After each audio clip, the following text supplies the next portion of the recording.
Niko sure umesikia hii story ya Haiti na vile President William Ruto ana trend globally, not only in Africa but also in America, in UK, in Australia. Globally President William Ruto ana trend kwa sababu anasema kwamba yeye anaweza ongoza kwa kutoa mapolisi wa Kenya, mapolisi 1000 wapeleke Haiti, waende wakapeleke amani huko, na anasema vile tunafaa kupeleka amani Haiti kwa sababu they are fellow blacks. But one of the key questions I would like Ruto to, even without understanding why Haiti is fighting, because I have seen and watched so many videos explaining why there is war in Haiti, and one of the dominant reasons yenye kila mtu anataja, all the experts are saying, is that the reason why there is war in Haiti is because of USA. The same USA that is sponsoring Kenya to oversee or to lead that peace mission in Haiti. The same United States of America is the same person who is causing chaos in the same Haiti. Because if you listen to Ekuru Aukot wakati alikuwa interview ya Citizen TV Tuesday tarehe 3 mwezi huu, alisema kwamba even the weapons that the gangs are using are coming from the United States through the Caribbean Sea. Okay? And so we can simply say that the United States ndio bado wana sponsor the war. Maybe not the President Biden as a person or as the head of state, but the people who are sponsoring the war are from the United States. And so many experts are saying that before we send our troops there and before we send people there to find or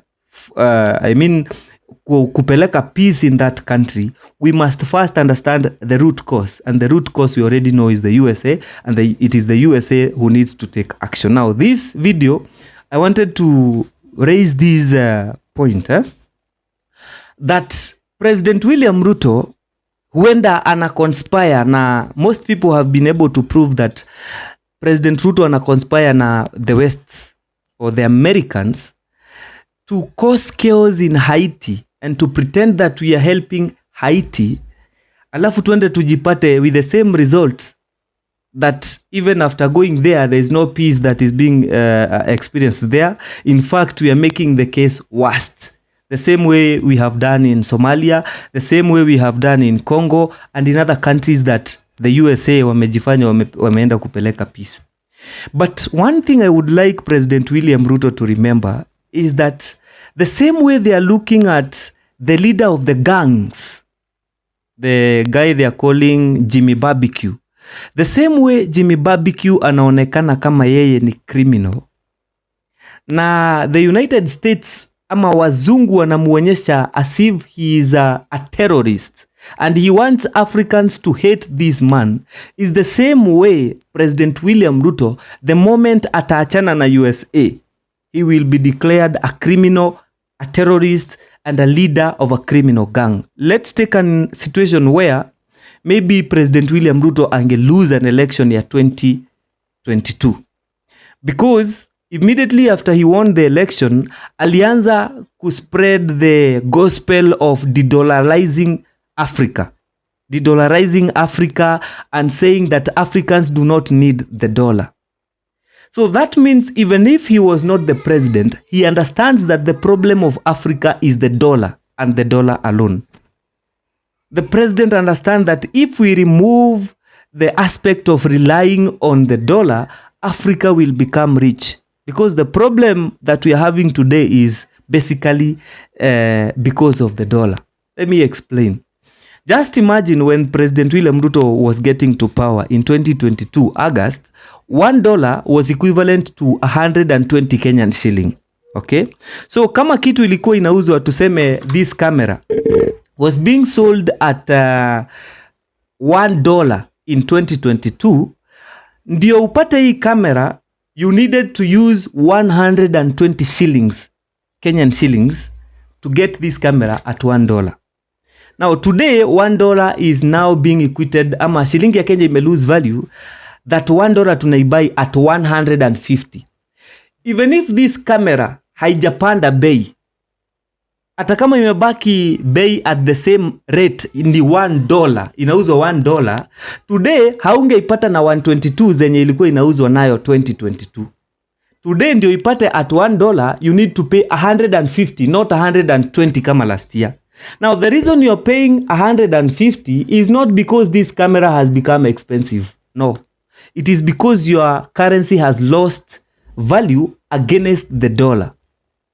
If there was no dollar in between, na hii kitu haija change bei, you would have bought it at the same price of 120. But because you are dealing with the dollar, na the Kenyan shilling ime lose value, sahi si 120 against the dollar, ni 150. Now you need to buy it at 150. 30 shillings juu. Si kwamba imepanda bei, pesa ndo ime lose value. And that is how inflation is becoming very fast in Africa. And that is how the cost of living is being, the cost of living inaenda juu, courtesy of the dollar, not courtesy of inflation, not courtesy of governments, sijui policies, sijui taxes, not courtesy of everything. So William Ruto, instead of talking about taxes that the current president angekuwa nayo, if he lost an election, Raila Odinga ndio angekuwa president. Okay? So William Ruto angekuwa kiongoza watu against the dollar. And then by bad mistake, just by bad luck, ashikwe na ile ugonjwa imeshika the western countries. Akina Mali, akina country gani? Akina Burkina Faso, akina Niger, ama yenye watu wanaita Nigeria, where coups have been happening against government. Then a government ya Raila Odinga ikue labda wa overthrow the government of Raila, even if it is not Ruto, wa overthrow the government of Raila. Okay?